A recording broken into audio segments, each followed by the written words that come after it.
Cape Premier Alan Winde saying today that he welcomes the investigation by the police into the behaviour and conduct of the suspended community safety MEC Fritz. That probe comes after Winde suspended Fritz amid claims that Fritz is guilty of sexually abusing or sexually harassing young women who are interns in government programs. It's also emerged that several other officials around Fritz, and from what I understand, all of them men, have also been suspended from their posts. Lisa Vetten is a gender activist, a gender researcher. She joins us now. Lisa, good afternoon to you. There's been a lot of discussion about all of this. How do you view what's happened here? Has the Western Cape Premier responded to this properly? Responds in the parameters of the law in terms of how you would deal with sexual harassment in the workplace. I think one of the difficulties that faces him, or the question I would like to ask, is whether or not there was actually any kind of policy in place which these young women could use, and whether that, if there is that policy, if that's how it's guiding him in terms of how he's responding. Because it's absolutely essential that procedure, in this case, is followed to the letter to ensure that there can be no undermining of justice or the overturning of a decision on the basis of procedural irregularities. From what we know, we must let the investigation take its course, but from what we understand, Fritz seems to have had a group of men working with him. I mean, they were grooming young women for him.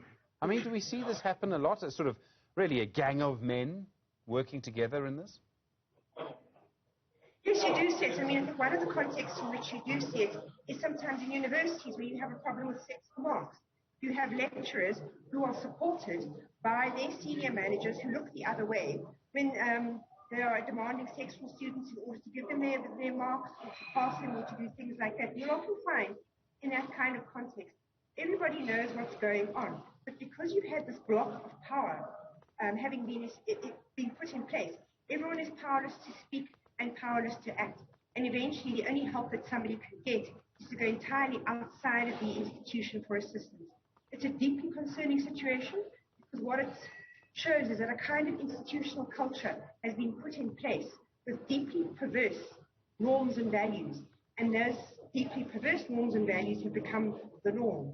And so it's really important when you have that you go in and try and remove as much of it as possible in order to remove that culture and alter it significantly.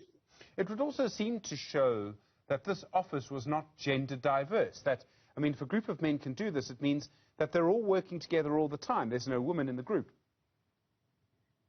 This is a problem, I think, with a great many of our institutions, is that at the level of middle management, you have women. But once you move higher up, those women start to disappear. And often if they are there, they're in such a small number that they are unable to have any kind of meaningful effect. So I think this kind of situation is one argument for why we do need to have far more women in positions of leadership. And I think in this situation, it's really important that we look at those women who are right at the bottom. Interns are in such a precarious position. They have no job security.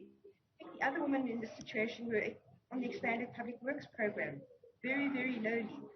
So you need to look at the kinds of power disparities that could occur in institutions and think about how do we ensure that there is some kind of equalization, and for those who are right at the bottom, that they can have some kind of access to help. I can't imagine how difficult it must be for women in that position to lodge a complaint. I mean, if they were interns in this case, to lodge a complaint against an MEC, they had to go to the Premier's office. I presume it's still very difficult for women to lodge complaints like that.